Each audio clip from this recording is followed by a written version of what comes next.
Welcome back to Check the IV. I am your host, Jewel IV. And today's episode is going to be fantastic. We are here live from, Los Angeles, and I brought my beautiful best friend here. She's back. Y'all miss me. Yes. So welcome to this new Bring a bitch back. Welcome to this new episode of Check the IV. We are all going to be talking about all things dopamine today. Normani. But before we go, let me shout out my company, the parent company, the Aspect Co. Shout out to Sean.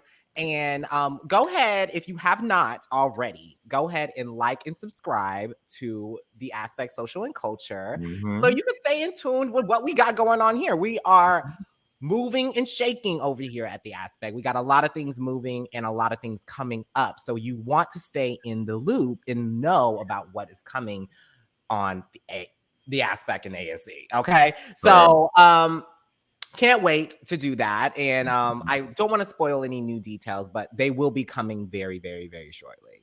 So, but in the meantime, we're going to be talking about Normani. We're here, girl. We made it, girl. You finally made it. We made it, Bob. We didn't think you was gonna make it, girl. But we was in the waiting room, baby. We was in the waiting room, waiting on you to pop up, girl. And it just seemed like it was never going to happen. Never. So we went. Let's just go from the beginning. So, what do we have first? Motivation. I mean, before we even get into Normani's solo career, I think we need to touch base on a little bit of her Fifth Harmony. I mean, let's talk about her start. Do we? I think it's important. I think it's very important. I say it's important because I mean, it is important. Yes, it is important. The trek that she took was not a traditional trek. I have to say this. She definitely had a trek from a girl group. The girl group trek. Yes, I will say this. But that's normal. I mean, but is that normal? No, that's not normal. Yes, the girls go solo all the time in groups. Do they succeed all the time? That's another story episode for another day. But let's talk about her track. I mean, the girl Fifth Harmony is one of the most successful girl groups of our generation.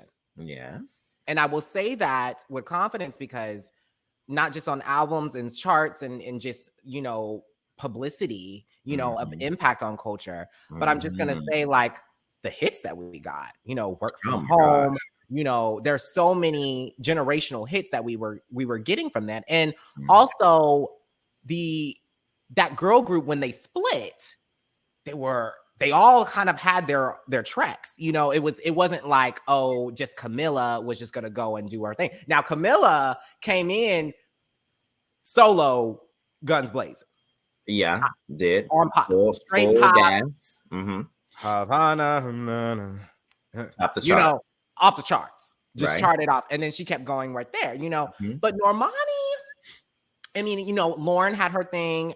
Lauren had released some singles. Dinah released some singles. Dinah did great. I love Lottery.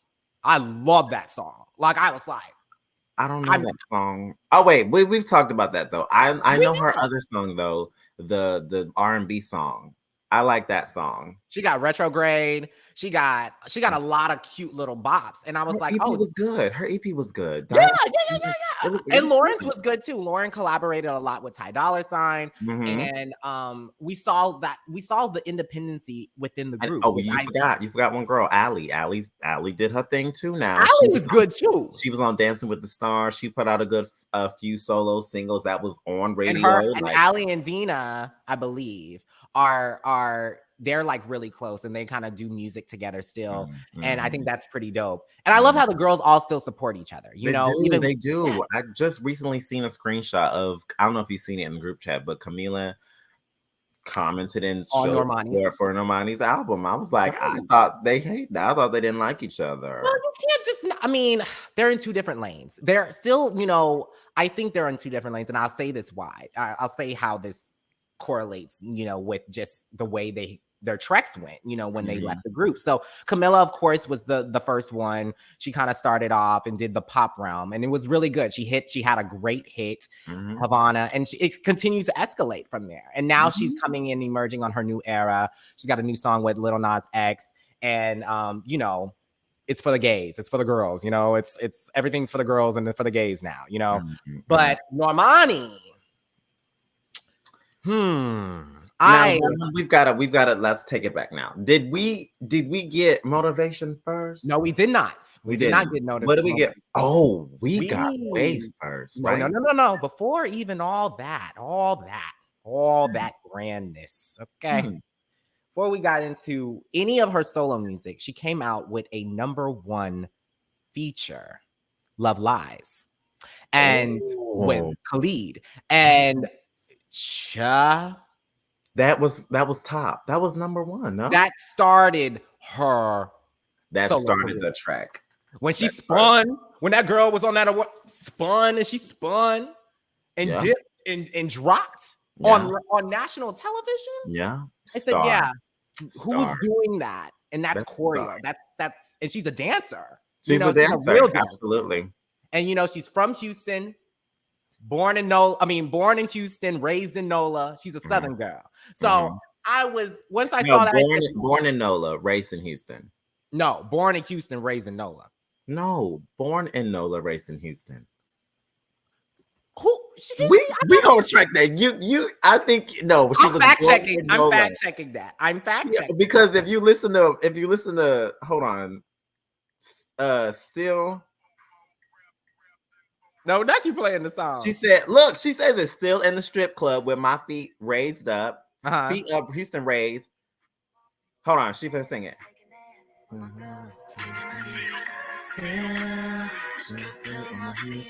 Houston raised, NOLA born. Houston raised, NOLA born. Okay, so Houston raised, NOLA born. Okay. We got that right. We got that right. Because I'm confused. You know, Lizzo says she's from Houston too. She is. She's from A-Leaf. No, she from A-Leaf. She's from A-Leaf. She don't give A-Leaf. Maybe I'm getting no. She's. I know she's from some part of South Houston. I know she's from. I know. I'm believing it's A-Leaf. Okay. Makes sense. Yeah. So we had Love Lies, and then did we have the Sam track next? No, we did not have the Sam track next. Actually, when we get into that, so we had Love Lies, which was a great, you know, I think it was a great kickoff. I think a lot of people come in with their first song and it's just like, boom, they come in with their debut single and it's just kind of like that. But she really eased into her career. I think she kind of eased into it with a great collaboration instead of coming in full force. And I think it really did set her up to be able to come in and really knock it out the park. So after Love Lives, because I've looked it up. After Love Lives, it was the Calvin Harris pack. Yes, the Calvin Harris pack. I enjoyed that. I didn't know how to put her in pop, and it sounded amazing. Calvin did. They did what needed to be done on those two songs. This pack, this EP was amazing to me. And she performed it because she was booked many times the opening act for Ariana Grande's Sweetener tour. That was amazing. And that was amazing. And I said, "Oh, she's here." I said, "You're out here? No album out? No album out. But no album out? But topping the charts, those too. And they're close. And Ariana loves her some Normani. Yes, loves her some Normani. You know, she has a writing credit on Motivation, which is amazing. And it's crazy that Motivation was Ariana Grande's song. Like, she did a whole demo for it, and it sounded great. It sounded amazing, you know. But she was like, "Nah, I'm gonna give it to my sister. I'm gonna give it to my girl." And I loved it. I loved it. So Waves. Let's talk about Waves. You know, wow, Waves was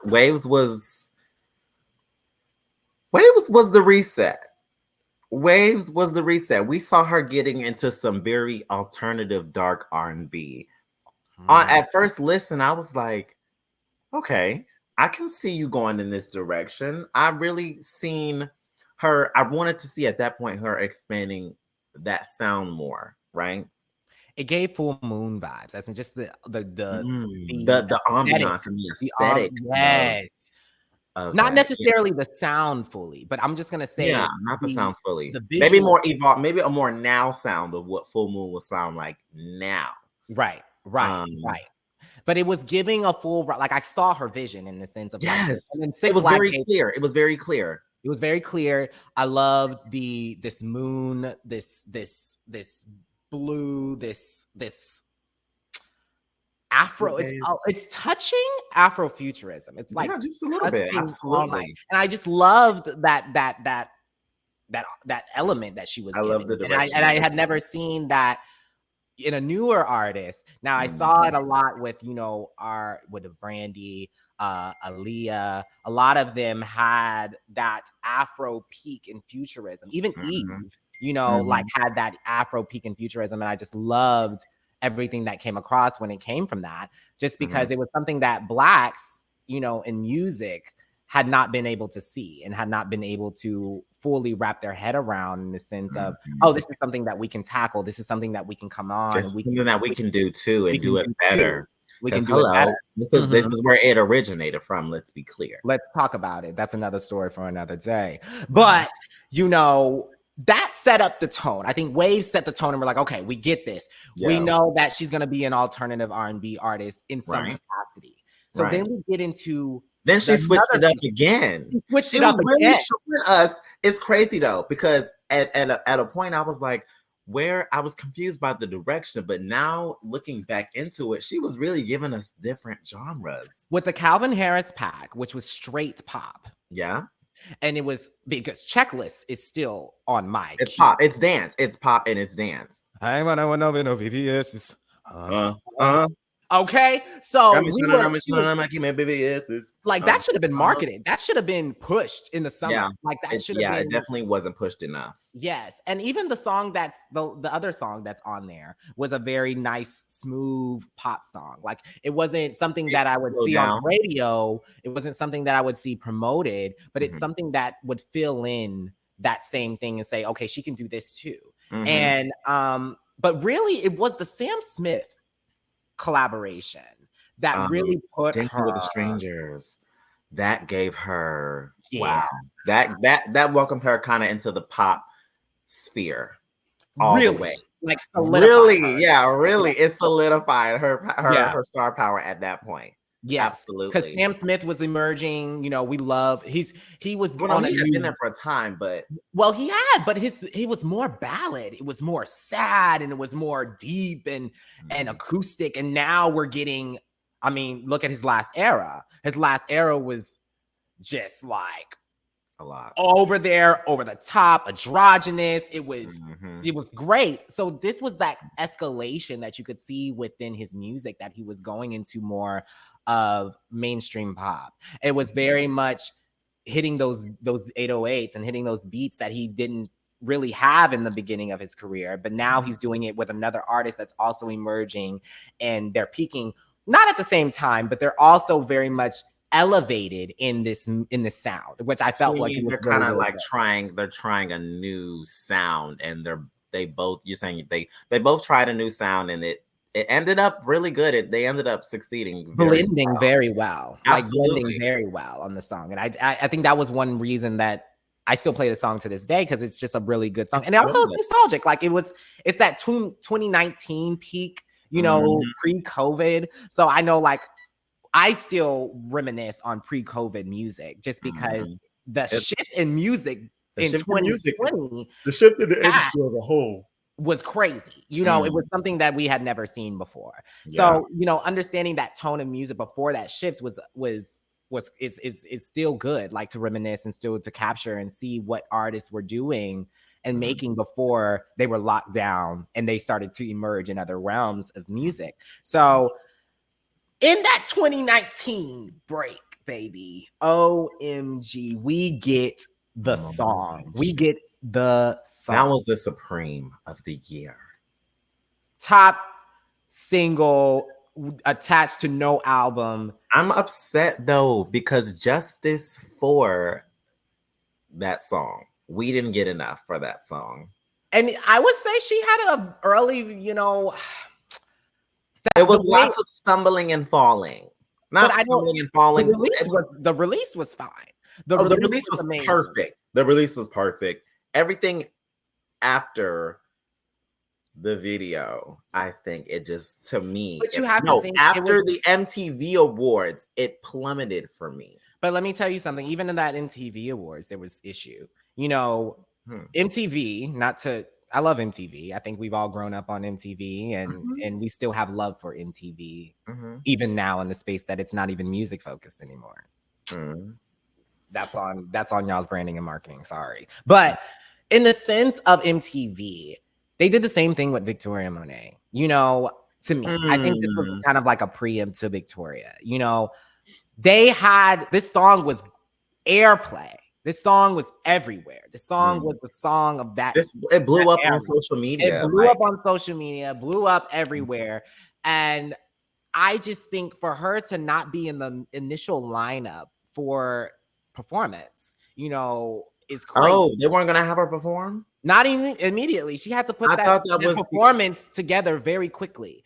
Not like in the same time frame as the other artists had to do that. And the same thing with Wildside. Okay, I don't know. I didn't know that about Motivation. I definitely knew that for Wildside. They said that she was not going to perform Wildside, and then she ended up performing. Doing it. She did it. Oh, that pissed me off because that performance was great. It was great, but the way that it could have went probably would have been better. The same way with I feel about Motivation. It's like I feel like that should have pushed them to do more. And I could be wrong. I could say that like everything went smoothly, but in the sense of like how to market this artist. This is a new artist with a hot song. It's MTV Music Awards. She has a great music video. Y'all should be putting a lot of backing into sense of how this goes. And it wasn't until the result of how the performance ended until they started wanting to market it more.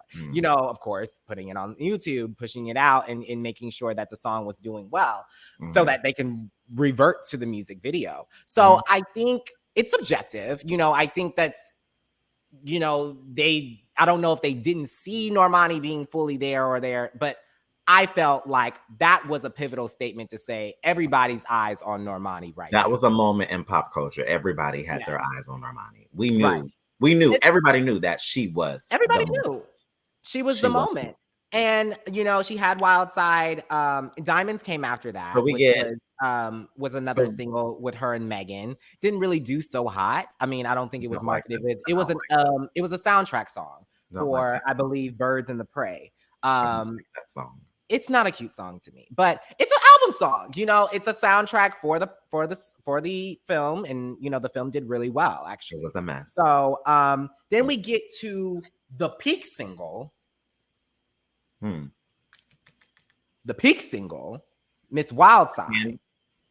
Miss Wildside. Oh, so wait, how? So wait, we need to talk about the length. So from 2019, from 2021, we didn't have anything, right? We only had that Diamond song. That was it. Y'all had that Diamond song. I'm not gonna acknowledge it. Y'all had that Diamond song. I was still off of the fumes of Motivation, right? Right. Then we had to wait. And then we got Motivation. Then we had Wildside.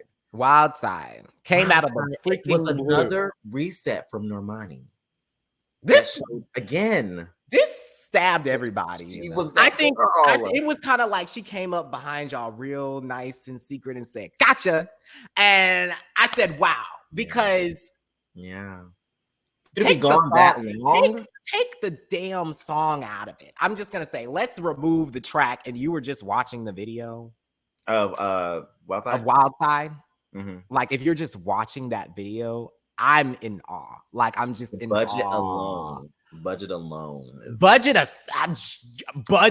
choreo. Sean Bankhead. Sean freaking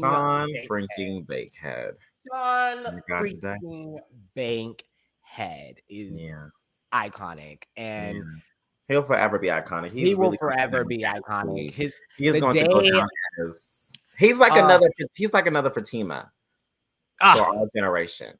Like we need to talk about that. Wow, Sean. Shout out to Sean Bankhead. If you're watching this, we've been fans of you since OMG Day. OMG girls. Beyonce, Who Run the World, his YouTube. Like he really got it out the mud. And you are trajecting in an organic way. And I love the way that he is working with these younger artists that are going to pop later, that are going to blow up. Like, I mean, him working with Normani, him working with Victoria, him working with even just having that stable relationship with the OMG girls, because they're reemerging now. And it's just good. Got this built. His Missy Elliott collaborations were amazing. And that's just, that's just a whole nother episode topic. But his choreography in Wild Side is iconic. It's iconic. Using Aaliyah's moves to translate and show us that we are that's the blueprint. Her sample, my God, her interpolation of the song. Everything was perfect. It was amazing. It was amazing. So after Wild Side, and we're living in Wild Side. Wild Side is we are living in that for a while. A very long time. Now, I'm not gonna get on Miss Monty, because I know she was having family issues, right? She's having family health concerns. Yes. And then she dropped Fair. I don't acknowledge Fair. Are you going to acknowledge Fair? Is it fair to acknowledge Fair? Is it fair to acknowledge Fair? I'm not going to acknowledge her. Great. Let's move on. I will say this. What?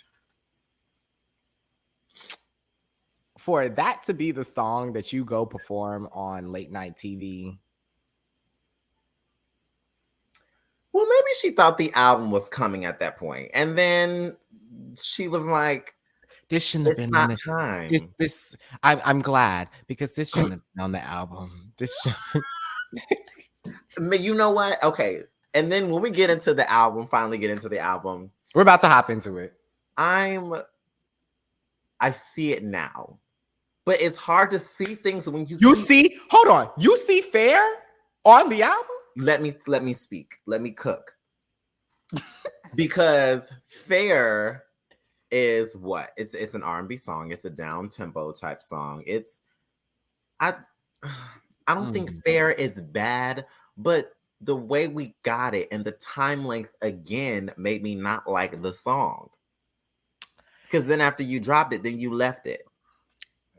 You dropped the ball again. So Fair is in the league, in the realm of the album. The album is alternative R&B. I don't see why that song couldn't have made the album. To me, Fair is a scraped song from the album. And I say that because I have a lot of songs that I love, that I've done demos for, and I've written bomb ass lyrics too. But baby, no. This is not gonna get pushed. And I say this because once we get into the album and we can talk about structure of the album, where would this fall? And what story, in the sense of, not to say story, but everything has this kind of semi-narrative to it. But where would the thing? And I just don't feel like it would be. I definitely feel like if I were to choose a song to replace this song with, it would be Distance. No. And yes, I would replace. I would have put Distance on the album like she did, and not put Fair on there. Oh, well, yes. Okay, I see what you're saying. I thought you want to in place switch them. I was like, no, that's the only way I can see it being fitting in there. Because if you put it at the, I mean, we're gonna get into the album, but if you were to put it at the top of the album, it's not gonna sound good. No. No. Definitely not the top of the album. It's definitely not going to. It's not top of the album. It's never top of the album. Well, then let's get into it then. Let's get into it. One. let's get into it. So, One. before we brief into going into the actual, track by track and how we feel about the tracks, I kind of want to talk a little bit about the rollout. And there was no rollout. Moving on. Hold on. Hold your horses, sir. Oh my God. Let me wrangle you. I love you, Monty, girl. You know I just joke and I play, girl. Child, I will say this. Okay. Now let's give our disclaimers, Bum. Let's go ahead and give our disclaimers. What? Just give our disclaimers. I will say I was one. I was many. Two of many. To say, girl, where's the... You ain't dropping shit. You ain't dropping shit. It ain't coming. Where's the damn album? We need the damn album. The album, what's going on? Let the girls know something. We thought you were done for, girl. We didn't know what was going on. This was the end. So in the time frame between now and then, okay, Normani was on. She had gotten signed to Wilhelmina. She started doing her modeling. She started doing a lot of, collaborations, partnerships, sponsorships. She had that Beats, everything was coming. Like we saw like she would just be a fashion girly. It sounded like she was a fashion girly. She would post her little pictures, she would do her little thing. And I said, okay, girl, I'm here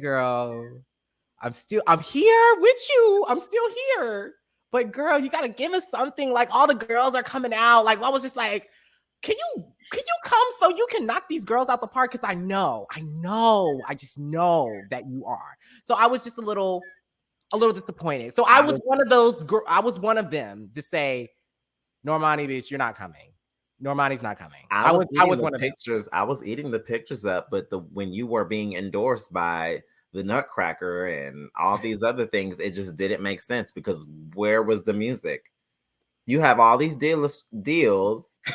But where is the music? You see what I'm saying? Like there was a rollout, but it wasn't placed correctly. And I feel like at certain times you maybe thought the album was ready, but in turn you were like, okay, maybe it's not ready, which is why we didn't get the Polo collab or the Beats collab. Like, I mean, we got the Beats collab, the Beat, or is it Bose or was it Beats or Bose?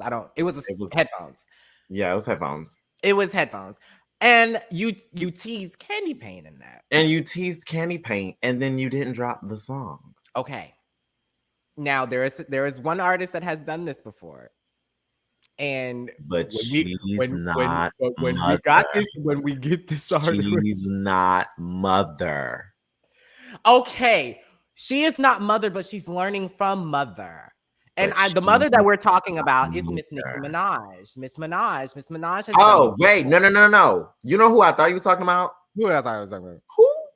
What song has Nicki dropped that she has not released yet? Okay, now let me cook. Let me show you. Okay, cook. And then I'm going to add an ingredient. Quick little sidebar on this little marketing technique here. Nicki Minaj signed a deal with Mercedes.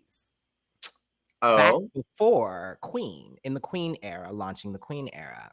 And she was in the Maybach and she was, showing off, Mercedes sent her this new Maybach. And it was good for him in the back of that commercial, right? We didn't know it was good for him. We didn't know. But what's the difference? The difference is she used that song. She didn't drop the song. No, Mama dropped that album. Well, so did Normani. She did drop that album.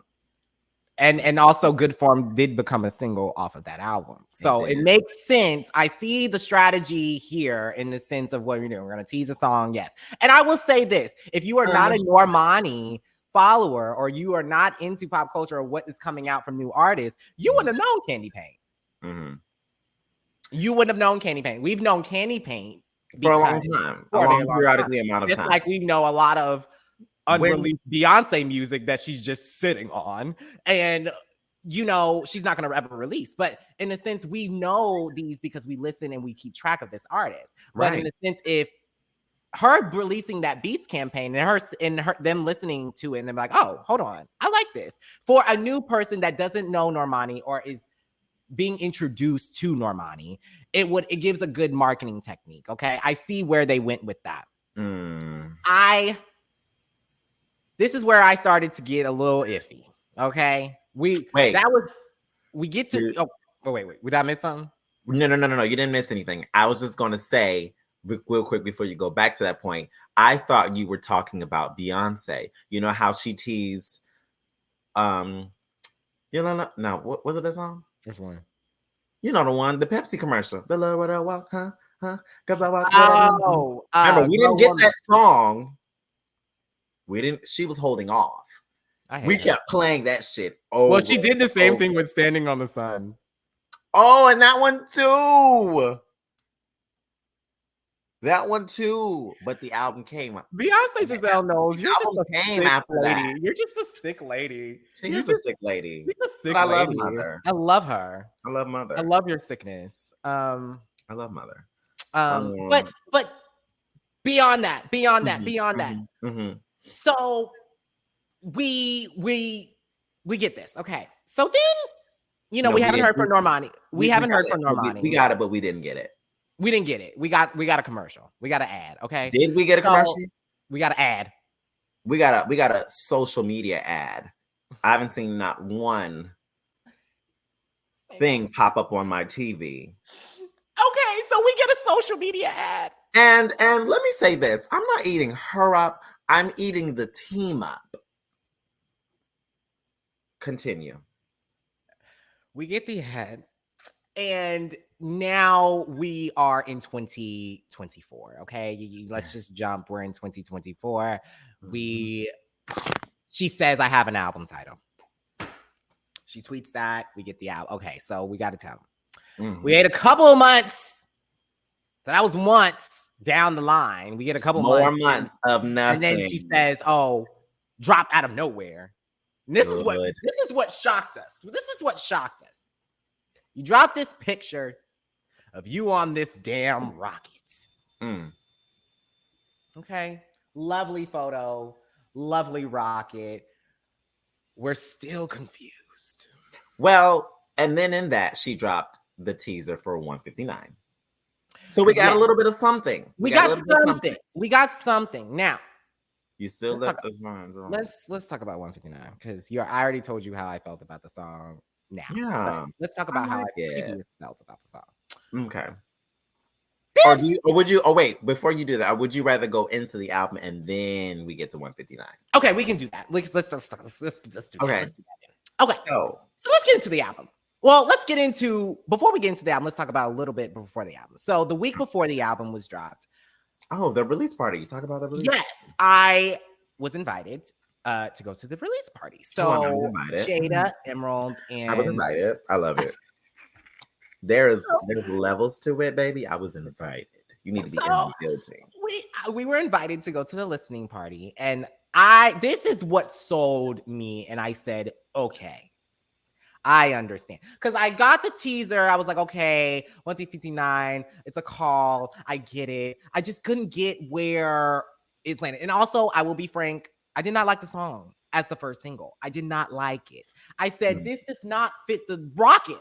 I don't feel like I'm taking off. I feel like I'm ascending or descending, then ascending. Okay, it was descending. But if you listen to the album, you'll see why, which we'll get to. But once I got to the listening party, because it was private, it was invite only. If you you had to have an address and a pass to get in. So we go there, and this is the layout. It was an empty parking garage, only one level. So you had to go up a ramp to get up into the parking garage. And there was literally limited light. And it was all like it was just empty, right? It had speakers in every corner. So the music was reverberating through this concrete building. So like everything was loud and everything could be heard, which was really acoustically pleasing. And then around the parking garage was a whole bunch of bars that were sponsored by Kettle One liquor. And it was really, really nice. So there was sponsorship involved, which was good. Then there was different booths and activities that the listeners could do, in the meantime, while they were waiting for the party to actually start. So they had a photo booth where I could literally get on this rocket which I did. And I could take my own album picture, which was so dope. And then they had a Meta partnered up with RCA, with Normani. And they could create, they had actual Meta content creators there to create reels for Candy Paint, you know, to promote the song Candy Paint. So you could get your own Candy Paint reel in this little like area, which are like TV boxes. And it was very like, you know, like Y2K, you know, grunge, and very like alty. It was just alty. Everything was alty. It was black, it was gray, it was concrete, it was stone. It was just really that vibe. Old TV sets, staticky, VHS type, you know, type aesthetic. It was very Aaliyah Brandy coded. Very Aaliyah Brandy coded, you know. So then this was the kicker.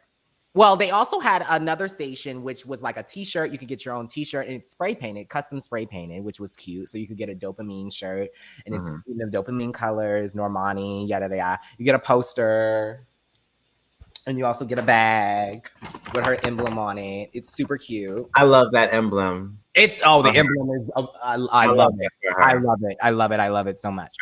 So this was the kicker. They had a tattoo station. You could get a Dopamine tattoo. So it could be the Dopamine, like the Dopamine font, this emblem, or the rocket, or like a hex code, like a hex, like a molecule, like it looks like a molecule. It was so, I saw the whole vision just at the listening party.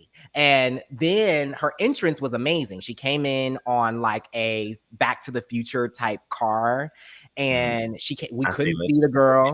We couldn't see her. It was all foggy and everything, but we could hear her, and she was gorgeous in person. She's super nice.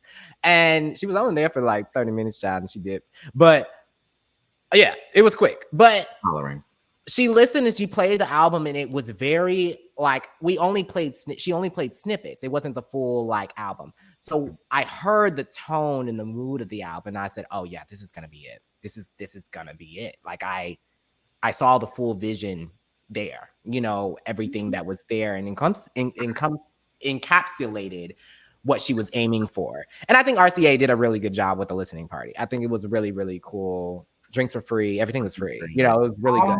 Okay, good. Yeah. Well, let's get into the album then. Let's get into the album. So, Big Boy. Big Boy. Loved it down. If anything was going to open the album, it would have been Big Boy. What a way to introduce yourself. Like, I would say Big Boy and Still are great. It's like that Houston ass, braggadocious. Yeah. Very much like, I know y'all been waiting. Yeah. So I'm finally gonna give it to y'all. I'm gonna give it to you. And then I'm gonna put my hometown in so y'all know where I'm from. And you know y'all us, Houston creatives, we rep Houston down. It don't matter. No. It don't matter. Just the way that you came in on that, it made me proud to not only be in from Houston, but just hearing it, like hearing you rap, hearing you sing. It felt finally good to have this album. It felt good. It just reaffirmed my confidence in you as a star, that we all know that you can be, and that you are. And that you are. Yes. And that you are. And Still. Oh my God. Still. Did you call the number? So Normani had a number. See, this is another promotional thing that I absolutely loved. Let's talk about it. You could call the number, and when you called the number, you could hear the snippet of whatever track she was. Was it just that one, or was it the other ones? I don't know. I didn't call the number. I got the number though. Okay, I called the number, and it was this track. And I thought this was going to be the Brandy one that Brandy hopped on and vocal produced, but it wasn't. But either way, it's still one of my favorites. It's one of my top 3 songs on the album. It's a great, those 3, I would say Big Boy, Still, and All Yours are great intro. Great. Like if I could split the album in 3, I would probably cut it off right there. Those are the big. Those are the big ones. I said, yeah. Because All Yours, baby. That's the one that's Janet influenced, right? Let me look at my list. Oh, we still on. That's my shit. Keep it going, that's been on repeat. All Yours has been on.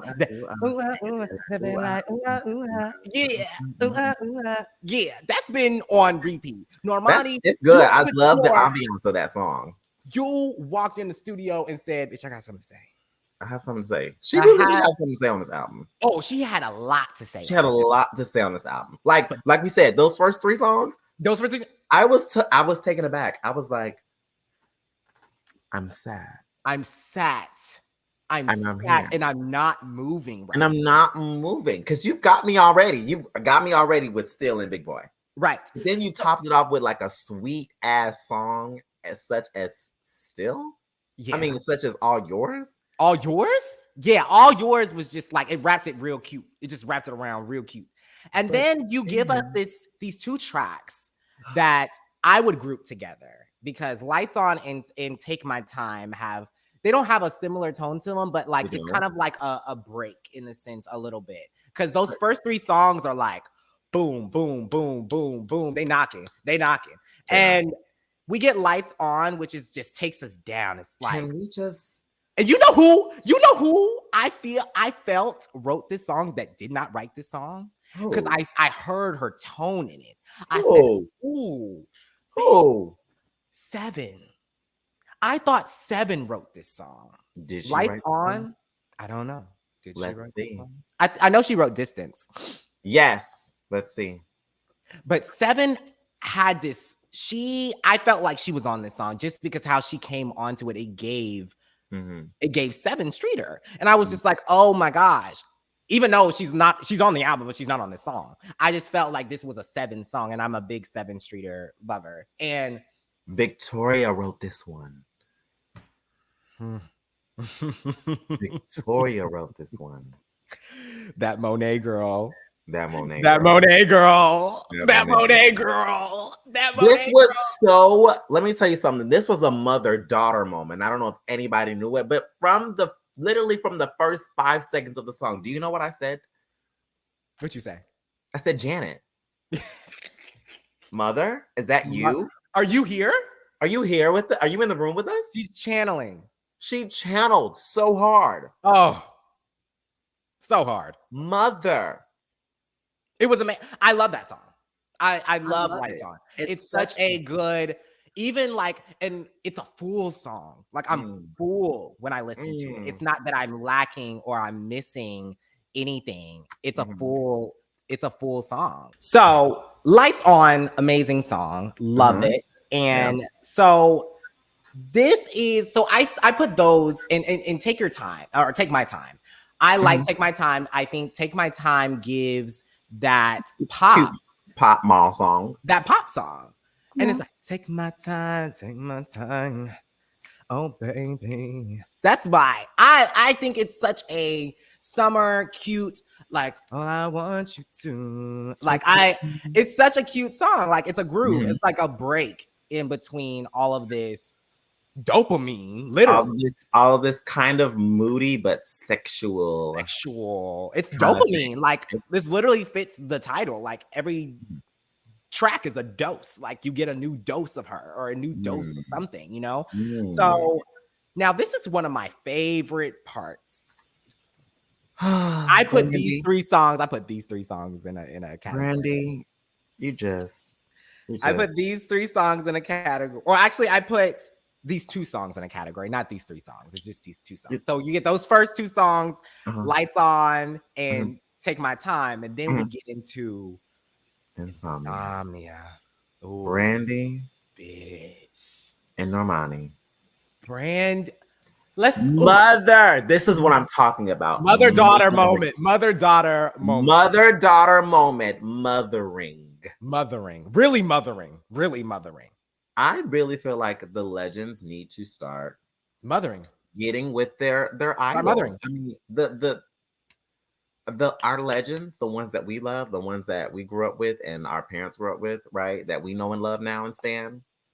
They need to get together with our generation. And they are. Because let's talk about it. Ariana and Mariah. Mariah and Mooney. Now, just newly released Brandy, Monica, and Ariana. Hey, it's Andre, head of talent at The Aspect and The Aspect Social and Culture. Enjoying the episode? We've got a variety of unique shows and perspectives ready for you to explore. So be sure to subscribe. Continue your episode, and thanks for watching.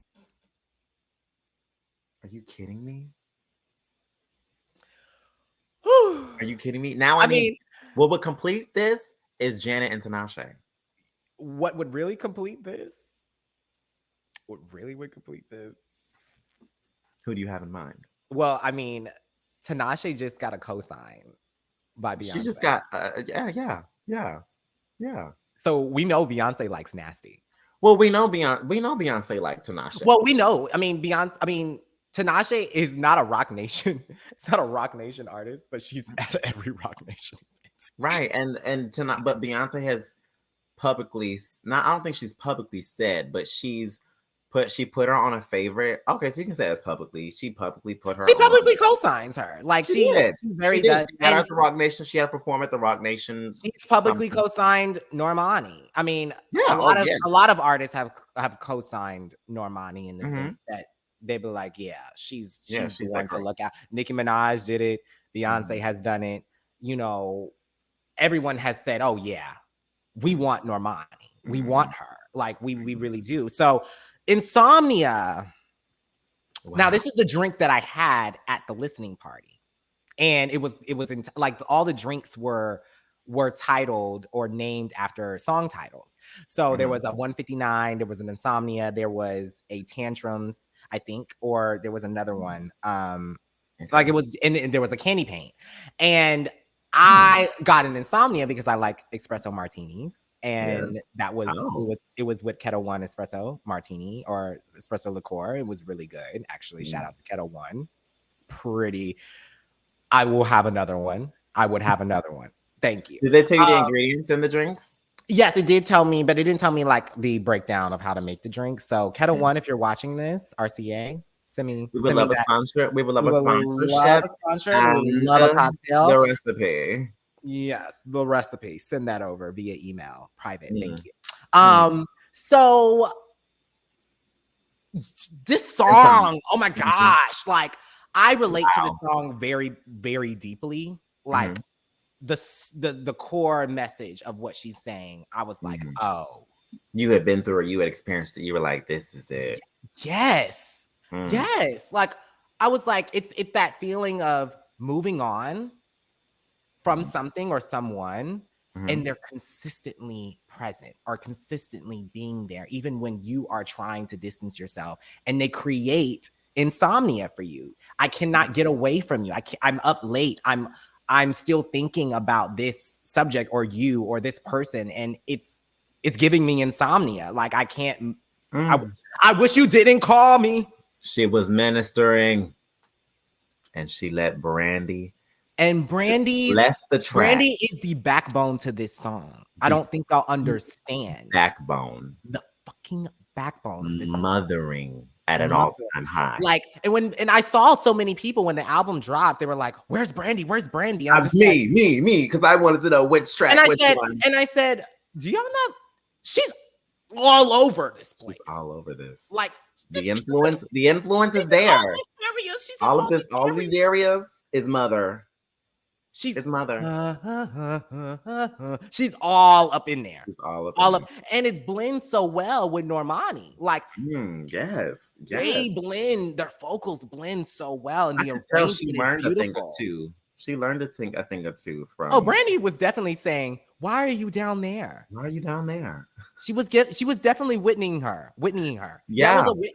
This was a Whitney mother-daughter moment. Yes, this was a mother-daughter moment, and the song it's so full. Like I think all the songs on this album, even if because they're I feel like they have a traditional, majority of them have a traditional song structure, as in like they have an intro or they have a first verse, chorus, the same structure of a song.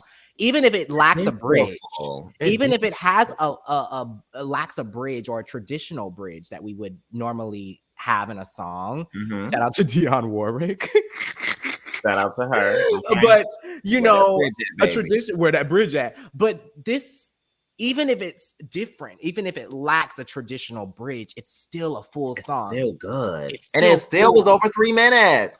Let's talk about length in songs. A lot of y'all, that damn 3 you know what I'm talking about. 2 minute shit out of here. And I'm a 2-minute maker. I do make 2-minute songs, but let me tell you something. Something about a full body song, a 3 to 3:30 song is real nice, real good. But you know what? I think that it just comes into music literacy. Like, you don't know how to make a 3-minute song. But hold on. I'm not saying you don't know how, but I'm just saying that it's a certain song structure that you're gonna go for, and you made it 2 minutes. The song's not done. Dionne Warwick really made a statement about saying you need bridges.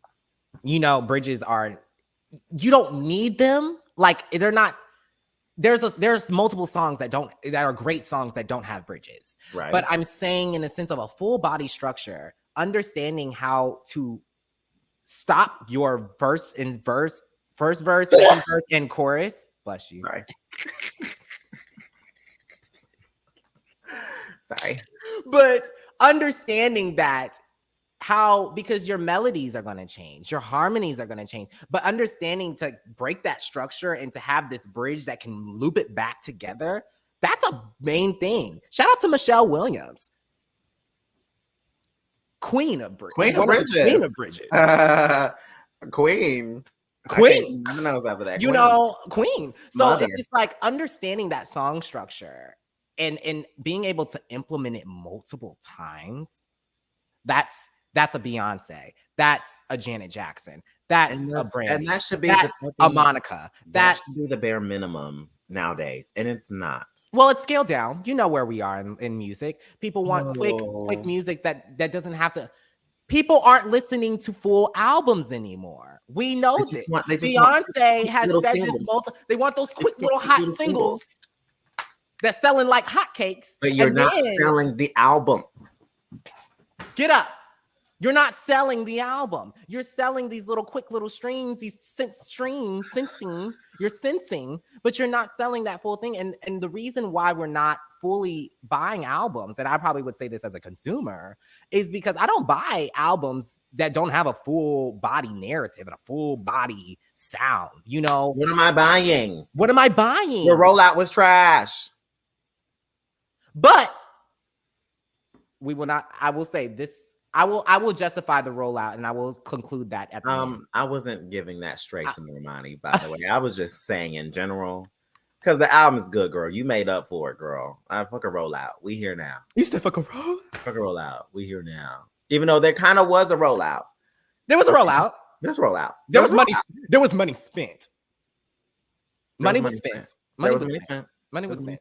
Could more be spent now that the album is out? Yes. More, actually, the price is going up. It's going up, baby.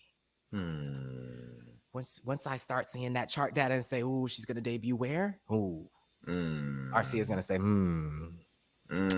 where's she at now? We'll talk about it after. We'll talk about it. But Insomnia is a great. Okay, great. Insomnia is great. What's next? Now that's the middle part of the album. Let's talk about that. That's the middle part of the album. So. Yeah. Insomnia and Candy Paint split the middle part of the album, which we shift back into jumping our upbeat. What?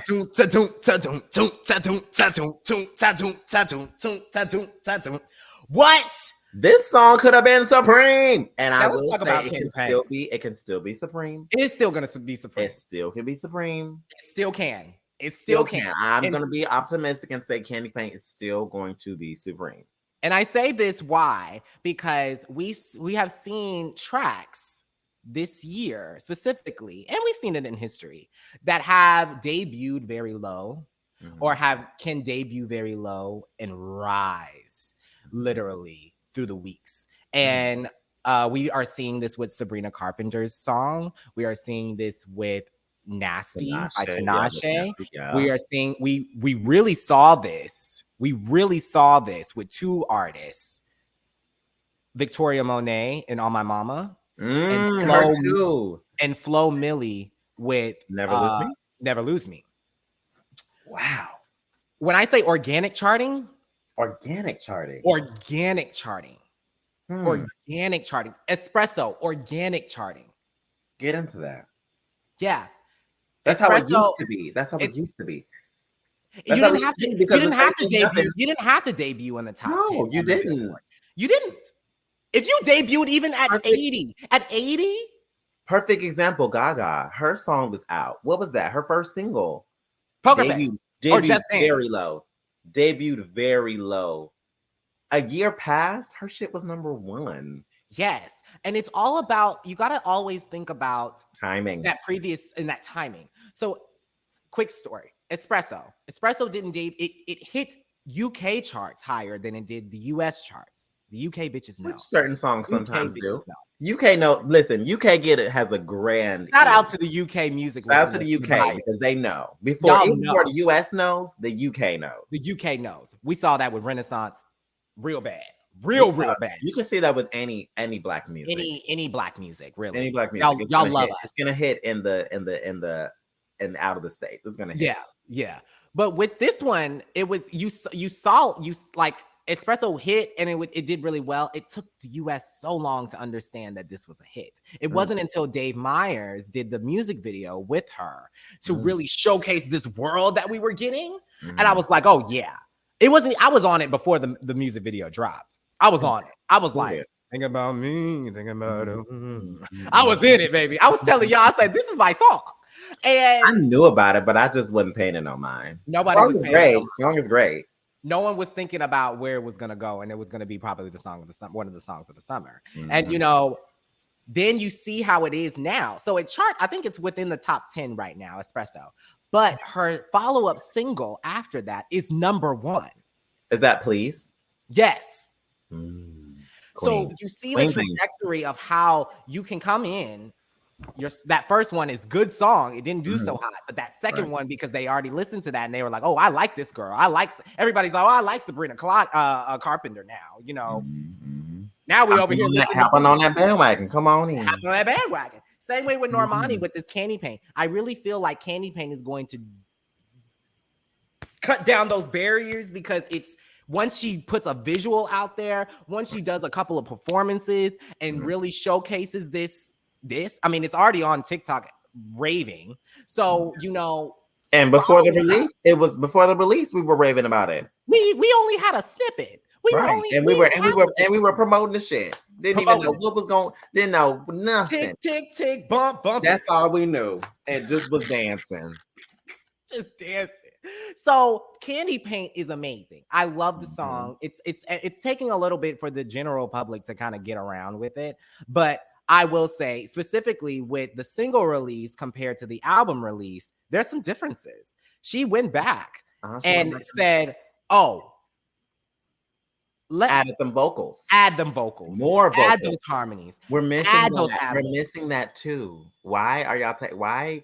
This is probably the label's fault. Why are y'all doing that? Why are y'all stripping extra shit of the song that we know we need? I would rather hear the album version rather than the single version, even though I know why y'all did it, right? But sometimes we need that. But it got your attention. But look what it did. It got your attention. It did. I'm a musician. I'm gonna know what's different from the. Oh, you gonna know what I heard now. I'm like, oh, but it got people's attention. Literally, Candy Paint has been trending since the debut because people are starting to realize this full version of the song with the harmonies, the ad libs, and all the different add-ons is hitting better than the actual single debut. The single release, and that's what's captivating. If we didn't know, we didn't hear that first single, we would have been like, okay, well, we've heard Candy Paint, but also blending it after Insomnia.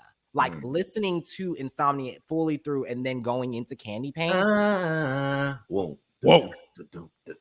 Because Brandy, you hear that last, and then we just suck back in and we're like, oh, you know. Now we're back to booty popping. Now we back to booty shaking, booty popping, tick, tick, tick, boom, boom, bow. Okay.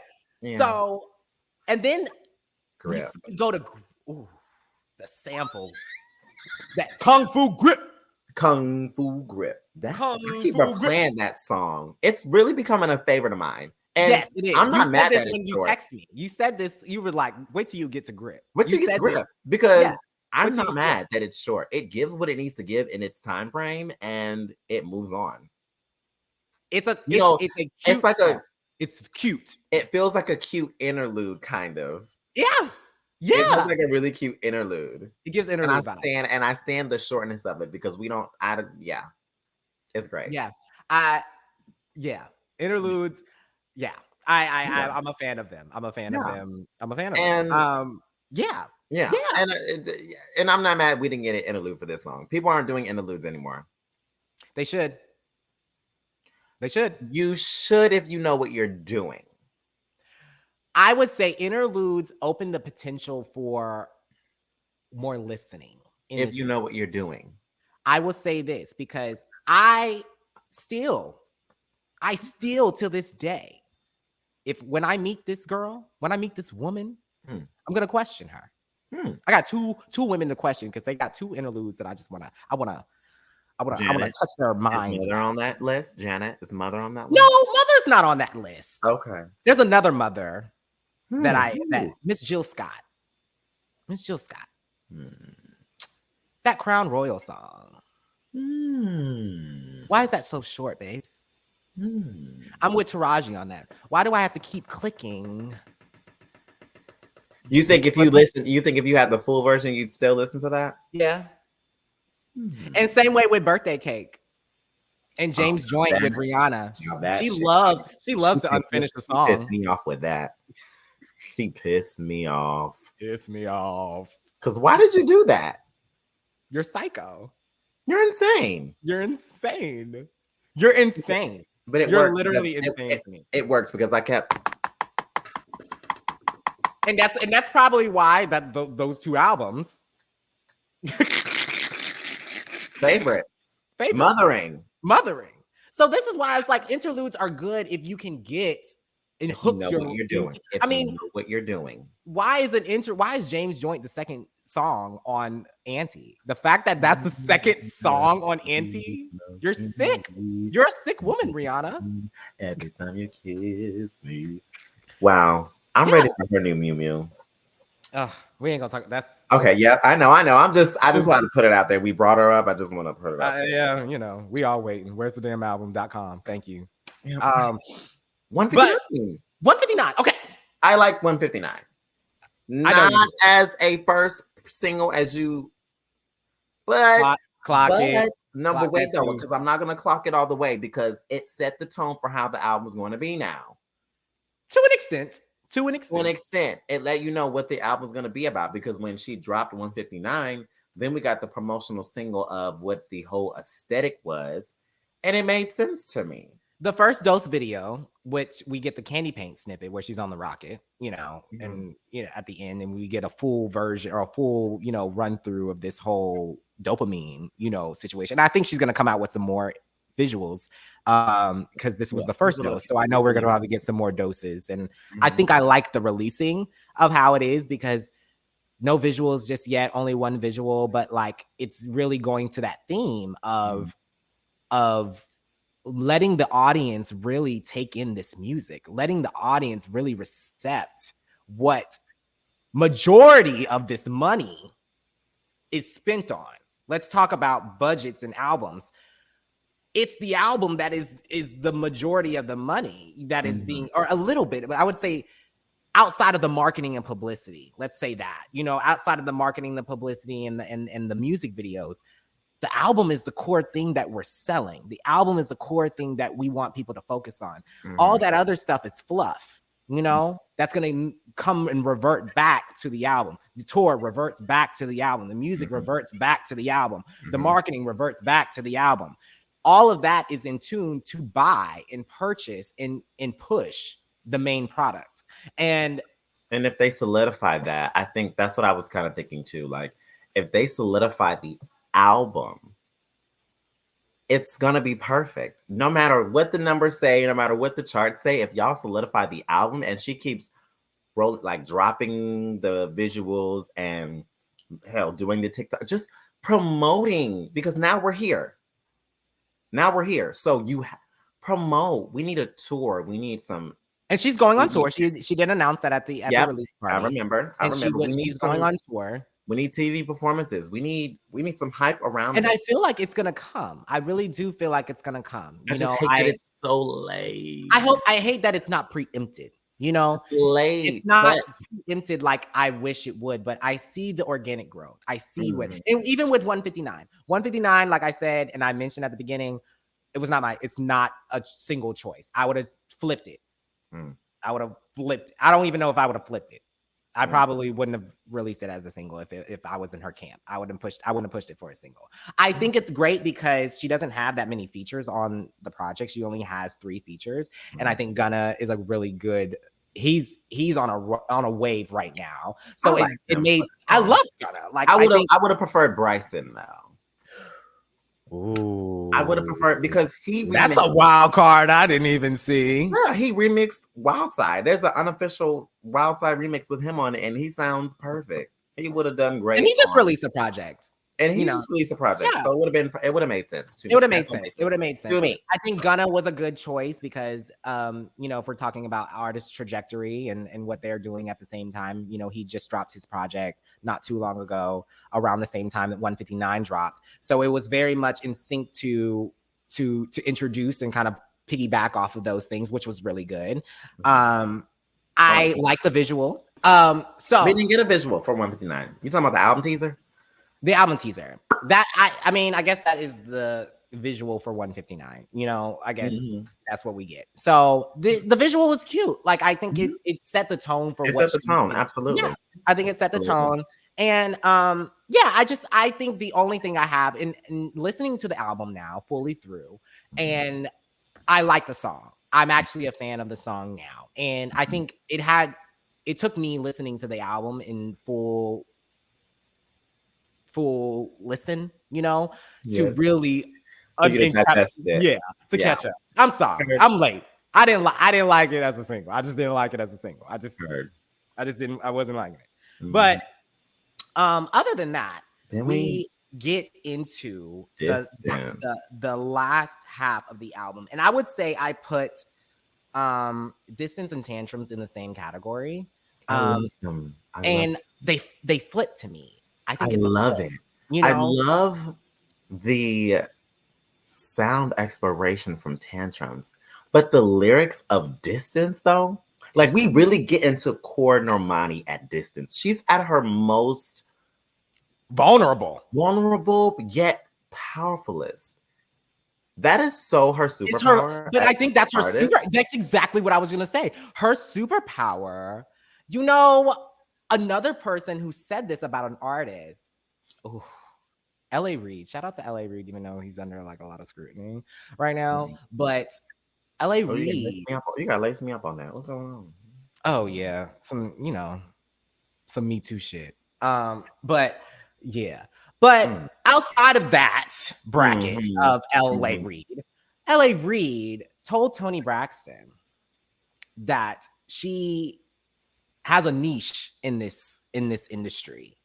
And it's the same niche that Anita Baker has. It's the same niche that any of the influences that Toni came from kind of spawned from. They have this niche of sound in their voice and niche of thing. And I felt like, Toni's superpower is her emotions, is her vulnerability. It's her ability to channel and capture heartbreak and deep sentimental emotion in her vocal and into her sound. And she knows how to emote. She knows how to emote. And I felt that with with distance. Yeah. I felt that she was emoting She a was lot. so in her bag. She was in her bag with that. And I think that is her superpower, taking in real emotion and translating it on any level, lyrics. I mean, even the sample, even that the beat, and you know how the song starts in the backbone of the beat. It's so clear. It's clear. Like I love it. And guess who wrote it? Oh, 7. And one of my favorite songs. Mothering. 7. You need your 10. Her pen. You've been needed your 10s, but you're just overdue for. I feel like Chris Brown didn't give you enough of your flowers, but in any of the other people, but Chris Brown gave you your flowers. But I just think like you 7's 10 is amazing. Like supreme arrangement and all of it. It was just everything. It's the great. whole around. You're an entertainer all around, baby. And we just need justice. We need justice for you. But James Blake. I was not expecting that. He sounded so good. They sounded so good. I love this. Him. You know what this is? This is Waves' sister. This is Waves' the B-side. The B-side. The B-side. Oh, but wait though, is it the older sister or younger sister? It's giving younger. It's giving a little younger. Waves is deeper. Like it has this sonically deep sound to me. Like like it seems Tantrums like I'm immersed is the very much.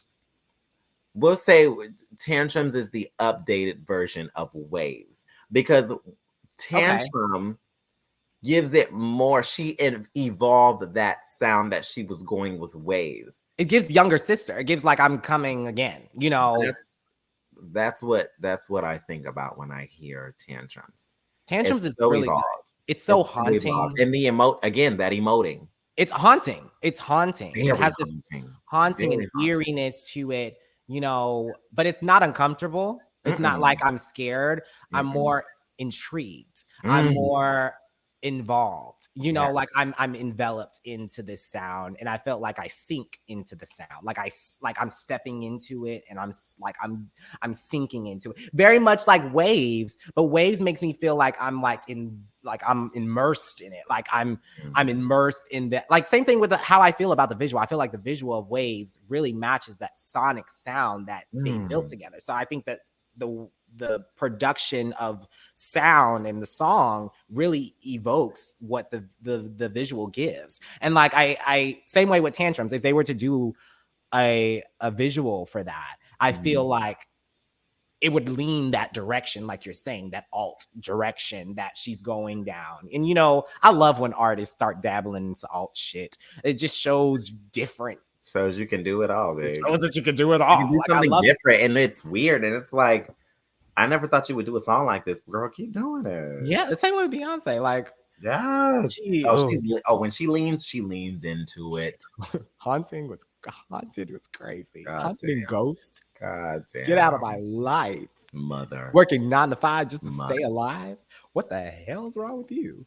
I was like, oh my God. So Tantrums, I would rank Tantrums as one of my favorite songs. I would say probably it's in the top 5 of Dopamine when we're talking about just songs that are just fantastic off this project. Now, I will say, I don't put Wild Side and Little Secrets together. I do not put them in there. I feel like Wild Side, I see why they put it at the end of the album, but I also feel like it should have been intertwined. Like Little Secrets gives closing. Oh, let me up, let me up, let me up, let me up, let me up, let me upgrade. Oh, yeah. Like, I love that song. I love that song. Like, Normani, if you're listening to this, because I hope someone on your team is listening to this. Tour opener. Little Secrets gives a great tour opening sound, as in the sense, like, if you're trying to evoke all these, like, a hypeness into it, I like it. I think it's a good opener. Because you are talking a lot of the same tone message that you are talking at the top.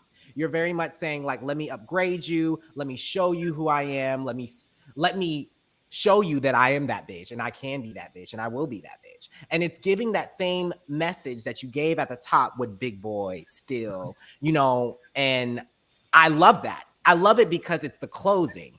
The instrumentation gives hype and we're closing, but I will not put it in the same category as Wild Side. Wild Side, I feel, should have been intertwined into the track listing because it does give more of that upper dopamine rather than the closing dopamine. I will say that.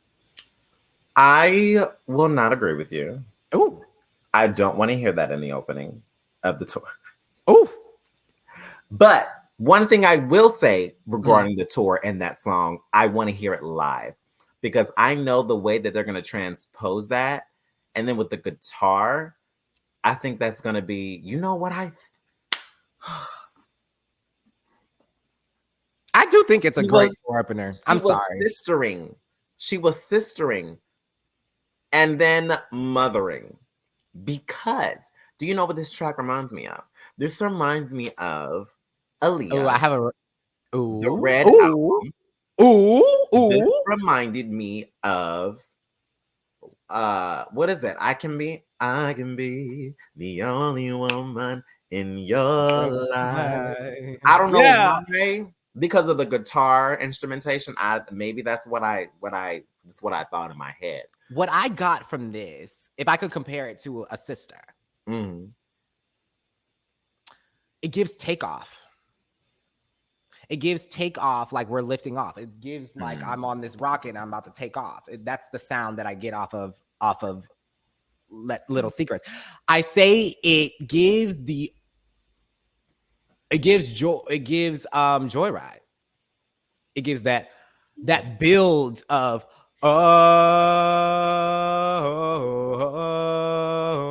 it gives that it gives that, but it's okay. It's a separate version. We're gearing up for something. Like we're about to take off. Like we are about to go on a joyride. Like, you know, like how she has the build up saying like la la la la la la la. So it's like you see that instrumentation riding up, and same here with this one. No, you want to play like this? No, you know you like this. It's like we're building up to something. So that's why I say it could be a great tour opener, because imagine that first verse of her on the top of that stage just hitting that acapella and then letting that let me up come down in as she's coming and introing to that song. I can see that stripped down instrumentally to be a great opener. Even if it's not the opener song, it could be a good second opener. I know for sure it'll be a great just hearing it live, it's gonna be great. Yeah.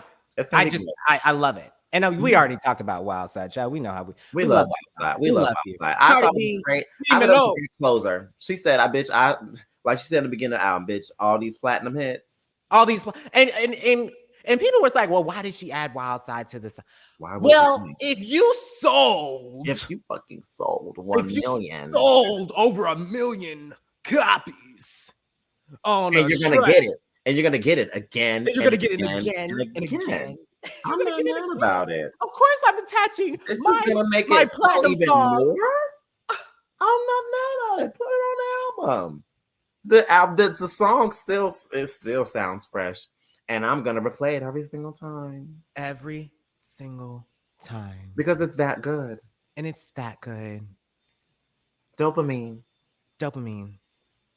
So I gotta say, it was worth the wait. It was worth the wait. I was gonna say closing statements. It was worth the wait. I see why everything happened how it happened. This sound that you created, it had to marinate. You let it marinate. She's a little ahead of her time. You really created a sound for yourself. And I can feel, I didn't say this. I said it to you earlier off before.